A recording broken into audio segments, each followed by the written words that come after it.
Hello. Today I'd like to talk about Latin and scholarship, but also life in general and success. Now, the president of Argentina once was asked what the difference between a madman and a genius is, and Xavier Milei replied, success. Now, what is success? I mean, to many people, success would be a happy marriage, many children, a good family life, and perhaps even money or status or social position of some kind. For me, success is different. Although money can be a measure of success, and arguably is a very big measure of success in this day and age. In Niall Ferguson's book, The Ascent of Money, he opens with that's this book here, which I've just bought. He says that for the last 4 millennia, man's measure has been his intellect, and it's only really recently that it is now money that seems, he says, seems to be the measure of man's success. So there are different perceptions about what success means. Now, I'm not traditionally a Latin scholar, okay? I'm a musician. My father is a very famous musician. My twin brother is a musician. I've been a professional musician most of my life. And then I got into an argument with a French historian, Didier, about who won the Battle of Waterloo in 1815. And I said that there's no way the French won. There's just no way. The British and the Prussians won that battle. And he said, well, where have you been to university? And I said, nowhere. And he brought down a description of the battle of an eyewitness that was there, and he showed me some archaeological evidence, and he showed me that he had several degrees. And he said, well, if you haven't studied it at university, then you really wouldn't know the first thing about it. And a few days prior to that, his daughter, his youngest daughter, was reading like a kind of Asterix-style comic book, but it was teaching her Latin. And I thought, well, if Didier's daughter can learn Latin at 10 years old, then surely I can. So I went back to England to go and get my degree. And I spent 3 years studying anthropology, archaeology, and history. And then I decided to study more archaeology and more Latin. And when the Latin books arrived, I nearly had a nervous breakdown because they were really, really big. Just loads to get through. I mean, really a very difficult subject to master, requiring many, many years of patience and diligent, tenacious study in order to fathom and master this language. And one day a friend of mine, Rob Bailey, came round, and I was in a mess, almost to the point of tears, thinking, how can I do this? And he said, look, Max, if there's anyone in Bridport that can master Latin, it's you. So you're the man. You've got to do this for the town. And that really gave me a huge boost. I thought, yeah, okay, I got this. And I didn't have it. I didn't have it at all. I failed the Latin exam miserably. Panicked on my second one. I failed. And then I took the advanced Latin exam, which was even harder. And I failed that one too. And then the university said, right, you have one more chance to pass the advanced continuing classical Latin exam, or we will not confer you with the honours with your degree. You won't even get a 2-2, you'll just get a basic pass. And I smashed it. It's called bounce back ability. So when somebody goes online and they photograph themselves reading Latin, and they pretend to everybody that they know Latin, even if they're a magnificent martial artist and they're very successful and they have a good marriage and a good family life and all the rest of it, it's offensive to me, highly offensive, because what it does is it dilutes the people that have studied over very many years. And it's taken me 15 years to get to the point of where I am now more or less happy with my Latin. I can read it like I can a newspaper, and I'm even making great strides with ancient Greek, which is even more difficult, as a matter of fact. So you really have to push. So I'm not like just some one-trick pony that only knows how to do one thing, and that thing is Latin. I was a musician, a professional musician, for 15 years. I still play music now. I play the organ for a local group. I also play at gigs occasionally when I'm not working or studying. So I have many strings to my bow. I speak fluent French. I have done because I lived as a musician in France. I didn't learn that recently. That's just something I learned on my street. On the street, as a matter of fact, learning Latin really helped my French because it's part of the same language group. Anyway, so that was really tough for me. So when somebody goes online and they say to everybody, "Oh yeah, I can understand Latin," and they pretend that they can because they want to feel as though they're part of the intelligentsia when clearly they're not, or the literati, like they set up a load of books in their kitchen to try and appear to make themselves look clever. Um, they're really not the real deal. They are not a scholar.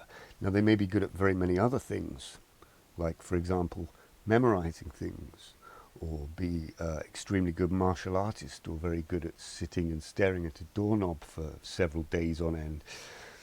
Yeah, they might be very good at those things, but they are not a Latin scholar and never will be.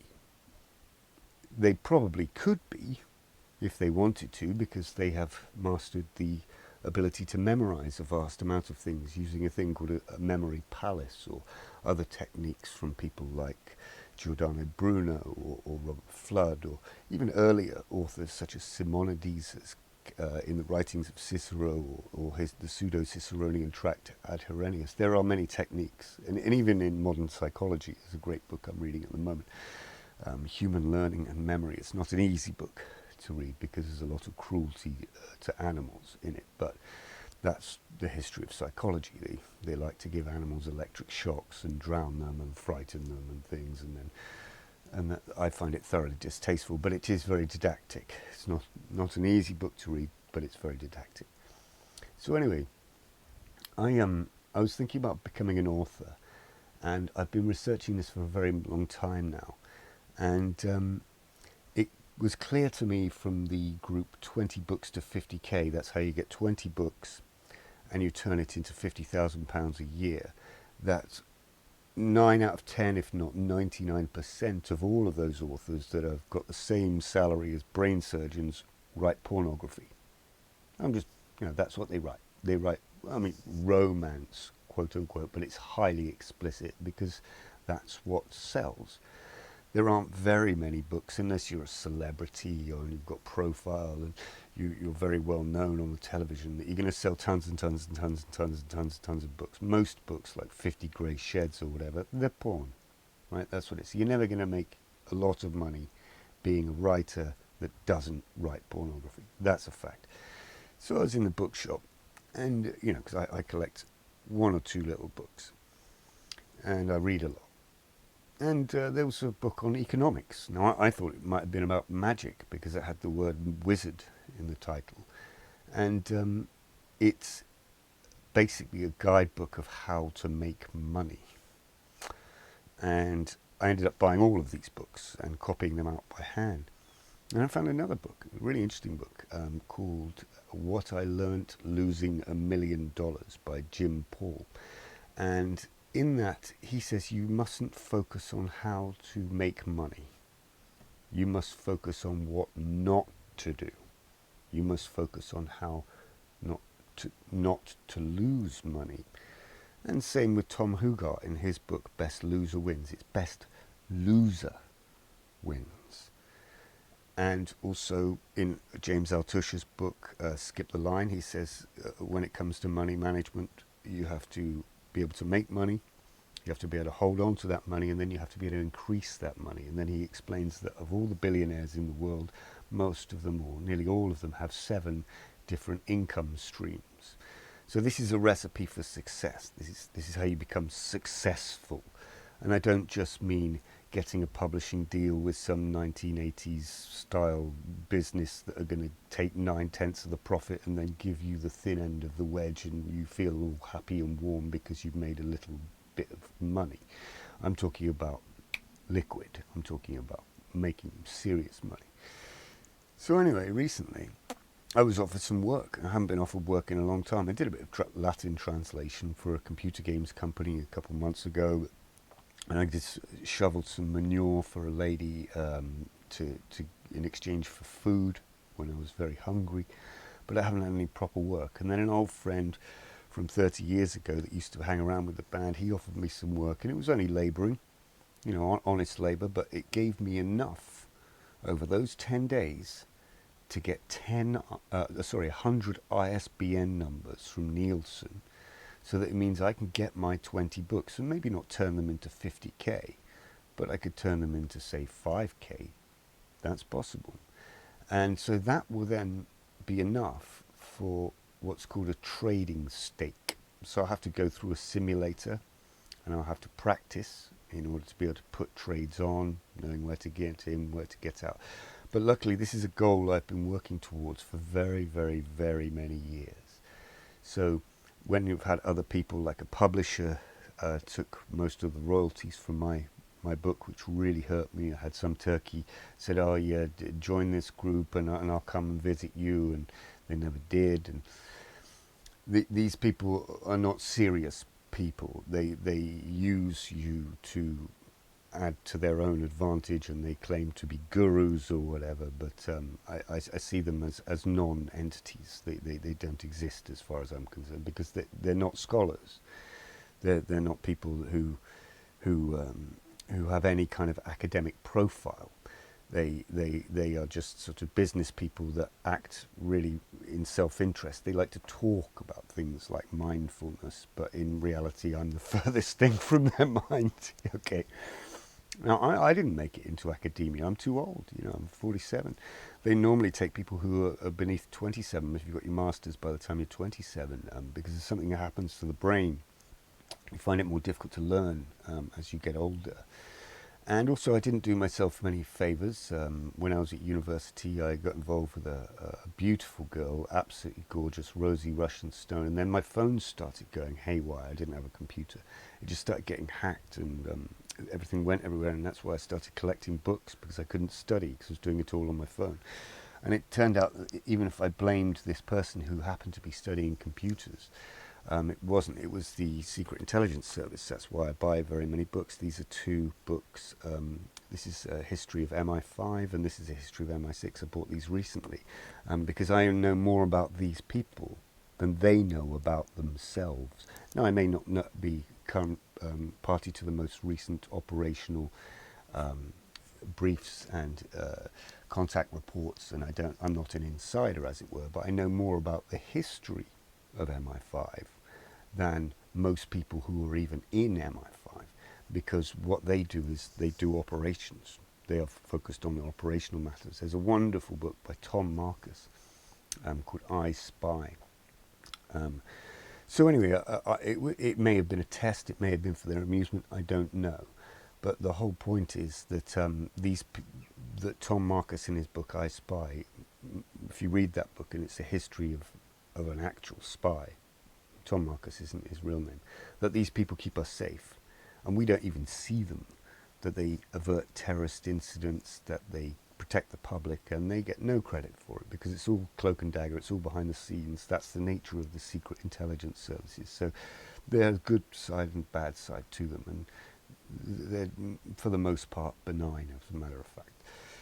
So I didn't do myself any favours, and that's a large part of being a mature, responsible adult, is that you accept responsibility for your own actions. I wasn't able to enter academia. There are other problems. My teeth are in bad shape. I suffer from hyperhidrosis, so I sweat a lot, which is odorous and not particularly pleasant to be around. I have to wear long, high-heeled boots in order to hermetically seal off the scent, honestly, and use things like essential oils, and I must maintain a high standard of personal hygiene in order to smell sweet. So I have flaws, and and I also accept responsibility for my actions. And when I say something like, I'm going to master Latin, or I'm going to master the piano, or I'll meet you at 5 o'clock, or I'm going to work hard to earn enough money to get some ISBN numbers and start a publishing company, but I always do it. I always do it. It doesn't matter how difficult the task. It could be climbing Annapurna. I would do it, because that's just the way I am. So it's interesting how um, how some people measure success purely in terms of kind of like money or their family life or whatever. But other people, I mean, I remember one night about 6 months ago, I was sitting here and I was in tears because I was looking around all of these books and thinking, I haven't made anything of myself, and I've been studying this hard for so long. And then I suddenly had a kind of a light bulb moment, or it was like a ray of light came, and it was almost, I wouldn't say a voice entered my head, because the voices never enter my head, but it was just like a light bulb moment, a moment of consolation, as though an angel had appeared. And it gave me the sense that these books, this knowledge, is the reward. This is the success that very many people, thousands of people, have never been to university, or even if they have, they sell all their books afterwards and they forget what they've learned. So I have access to knowledge which is really deep, because most people, even if they read classical studies, they don't read them in the original language. They go on to ChatGPT and say, oh, what does that mean? And then they get one person's interpretation of it, usually copied out of an older translation on the internet. So success to me is probably more about taking measurable steps. There are no barbarians at the gates, in the words of Paul Friedman. There is no crisis. The world war hasn't quite happened yet. So I try to just be at peace with myself, be at harmony with everyone else around me, and try to do my best. And recently the Christopher Marlowe Society, I love Christopher Marlowe, got back to me about my play, so they're interested in putting on my play. I'm applying for Arts Council England for a grant, so that should be able to finance and bankroll the play. It's going to be done on a shoestring. And also a role-playing company got back to me because they're interested in some articles I might write, and that will be for money. I'm also going back to university at the end of this month, a university further up north in the Midlands, to do an engineering qualification. So that's a very high-paid job, very high-risk job, but there are irons in the fire. You know, success is happening, and yeah, I just wanted to say that just keep an eye out for people that reckon they're Latin scholars but aren't, because it took me 15 years, and anyone who says that they are a Latin scholar but can't back it up, like when you address them in Latin and they go, because they look like a rabbit in the headlights, just be aware of these people. Just be aware that they're not always honest. For the most part, yes, perhaps, but what they say they don't mean half the time, and I am living proof of that very real fact. In the ancient world, they were called sophists. And a sophist is a person that charges money for them to be a kind of life coach, or to teach them to go on some kind of retreat. They have sometimes even been compared to modern-day associate lecturers. And there's a very famous line in the Philosophical Hermetica which warns about the dangers of sophists. And if you were to read, say, The World of Athens by Cambridge University Press, they defend sophists, because the people that wrote that book are sophists. They are teachers. They are people that say, give me money and I'll give you knowledge. Socrates himself never accepted any money for teaching people. He was not like Protagoras. He did not make the weaker argument appear to be the stronger, which is what sophists do. Socrates did not believe that man was the measure of all things, as Protagoras did. Socrates was far more enlightened than that. So, if I could look up to anyone, it'd either be Pythagoras or Socrates, because these are the people that I admire and respect. Now, they may have been dead for 2,500 years, but still, there we are. Think on Socrates.